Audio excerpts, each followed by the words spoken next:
collection Paroles semées, une émission de Marc Thomas. Bonjour chers amis auditrices et auditeurs, j'ai intitulé cette émission « Désinfecter nos relations ». C'est parfois si difficile dans une relation d'être en présence de l'autre et de rester en connexion avec soi-même et son être intérieur. J'ai souvent appris qu'il faut faire plaisir à l'autre au détriment de moi-même. Je n'ose pas dire ce que je pense, je n'ose pas réagir spontanément, car j'ai peur de ce que l'autre va penser. Et tout cela crée des relations de dépendance, de soumission, de confusion. On s'enferme dans le mutisme, on explose en agressivité, et surgit la peur qui engendre souvent la violence. Comment sortir de tout cela pour être vraiment moi-même? Comment me convertir?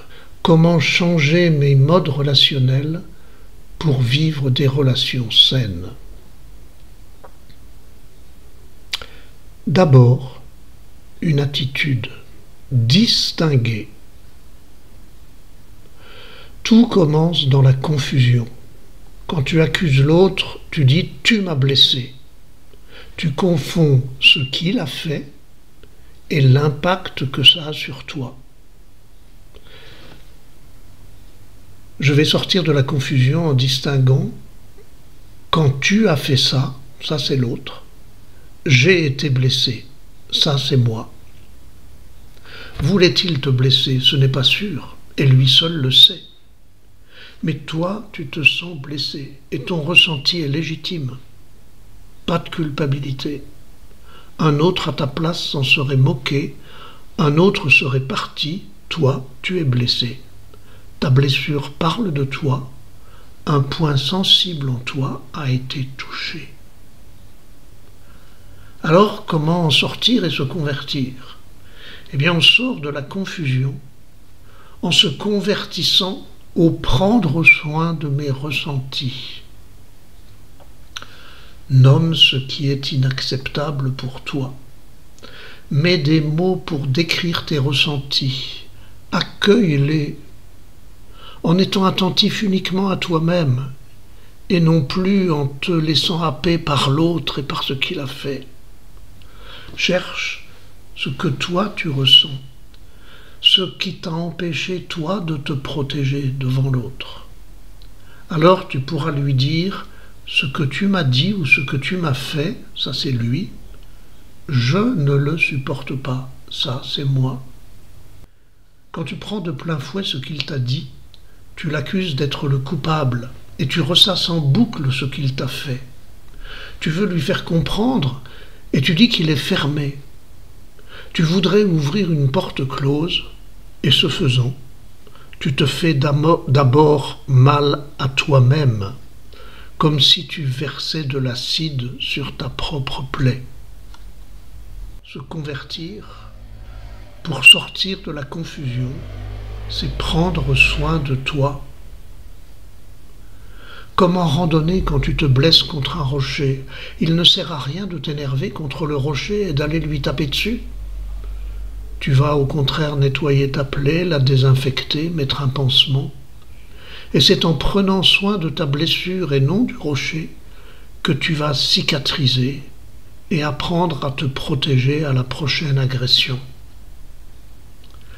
Lâche l'autre, il n'est qu'un déclencheur. Et traite avec délicatesse ta blessure et ta sensibilité. Il sera temps après d'apprendre à contourner le caillou sur lequel tu as buté pour éviter de t'y blesser la prochaine fois. Distinguer. Et maintenant, séparer.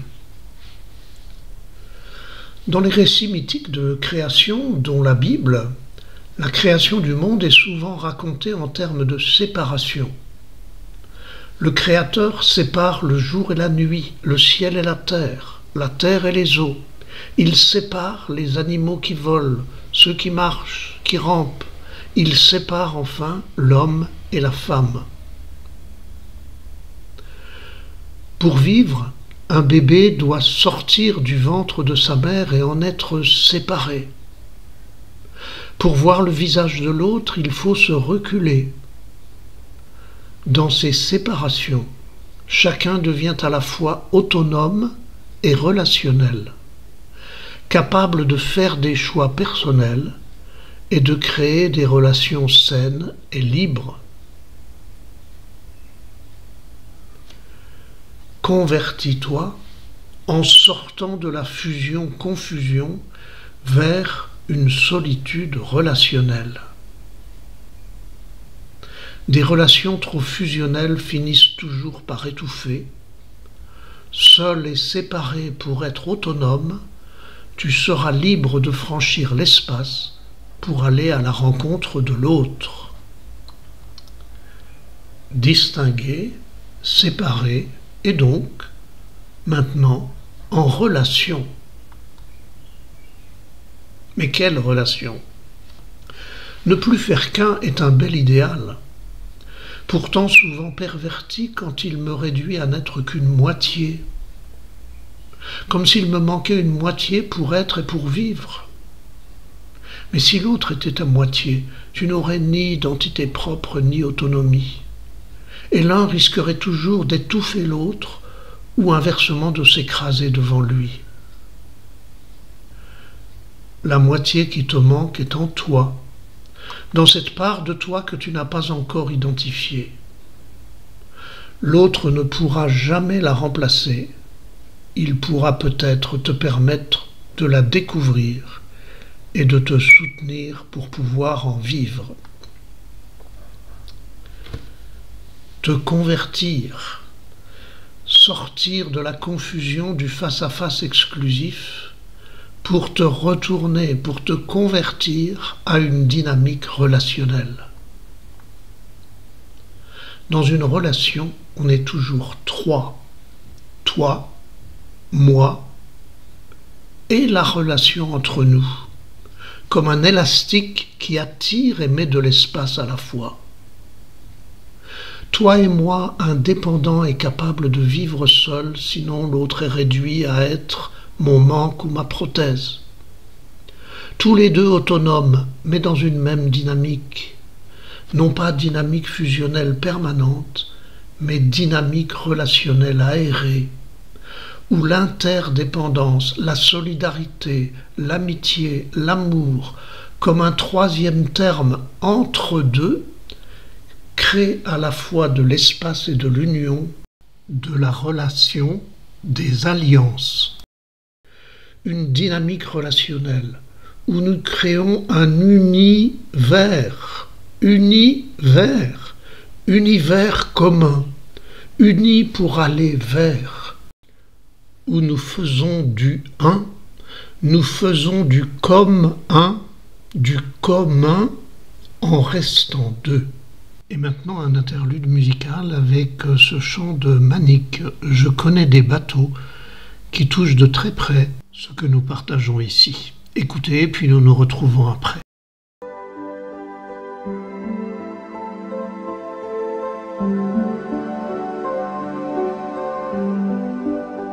Je connais des bateaux qui restent dans le port, de peur que les courants les entraînent trop fort. Je connais des bateaux qui rouillent dans le port, à ne jamais risquer une voile au dehors. Je connais des bateaux qui oublient de partir, ils ont peur de la mer à force de vieillir, et les vagues jamais ne les ont séparés. Leur voyage est fini avant de commencer. Je connais des bateaux tellement enchaînés qu'ils en ont désappris comment se regarder. Je connais des bateaux qui restent à clapoter pour être vraiment sûrs de ne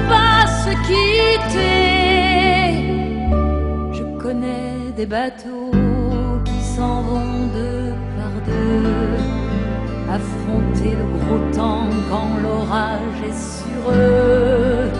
Je connais des bateaux qui s'égratignent un peu sur les routes océanes où les mène leur jeu. Je connais des bateaux qui n'ont jamais fini de s'épuiser encore chaque jour de leur vie, et qui ne craignent pas parfois de s'éloigner l'un de l'autre un moment pour mieux se retrouver.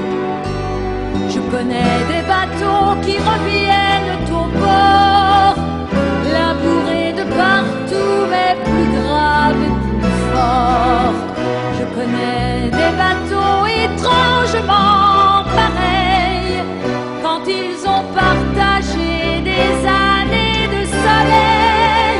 Je connais des bateaux qui reviennent d'amour quand ils ont navigué jusqu'à leur dernier jour, sans jamais replier leurs ailes de géants, parce qu'ils ont le cœur à taille d'océan.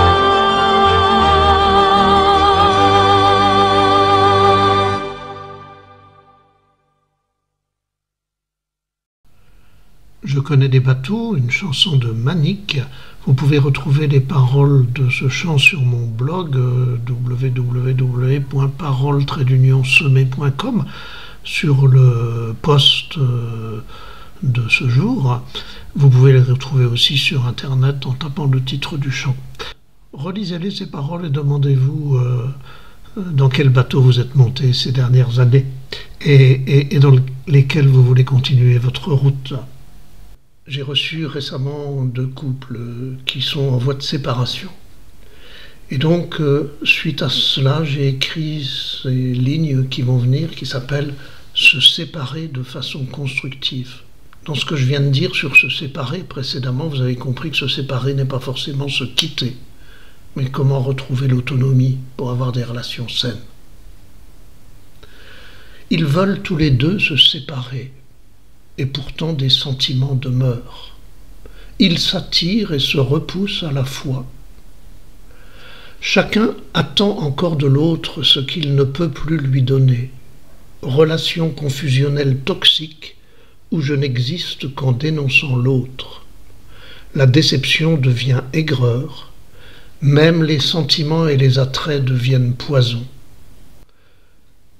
Alors nous disons à l'autre « Je veux me séparer parce que tu », un « tu » qui charrie reproche et jugement, un « tu » qui rend l'autre coupable de ma souffrance, un « tu » qui tue en transformant le cœur en rancœur. Une seule issue pour se convertir et pour désintoxiquer la relation, pour distinguer le sentiment de son jumeau toxique. Il ne s'agit plus de dire « je veux me séparer parce que tu », il s'agit de dire « je veux me séparer parce que je ». Un « je » qui ne parle que de moi et renonce à dénoncer l'autre. Je veux me séparer parce que j'ai besoin de respirer et de vivre à mon rythme. Je choisis d'être entier sans être ta moitié. Je choisis d'être autonome et libre au milieu des autres. Je pose les limites qui me protègent de l'insupportable. Je choisis de me séparer parce que je veux être responsable de mes besoins à satisfaire sans dépendance. Je garde la clé de mon bien-être sans la remettre à l'autre. Je me distingue et me relie à la fois sans confusion.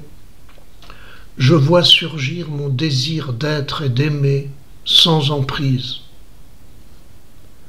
Alors, ce changement, ce retournement, cette conversion fait que dégager de toute rancœur et de toute agressivité, libérer des impatiences à attendre que l'autre change, renonçant à accuser et à juger pour rester centré en moi, Je me sépare parce que j'ose m'écouter et prendre soin de moi.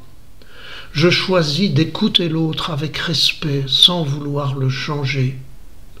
Je me protège plutôt que de m'intoxiquer de mon aigreur. Séparé pour être moi depuis la coupure du cordon ombilical. Séparé pour aller vers, en relation sans fusion ni confusion. Ainsi, nous pourrons nous relier, peut-être vivre ensemble en étant séparés, ou nous pourrons nous réconcilier parfois jusqu'en alliance.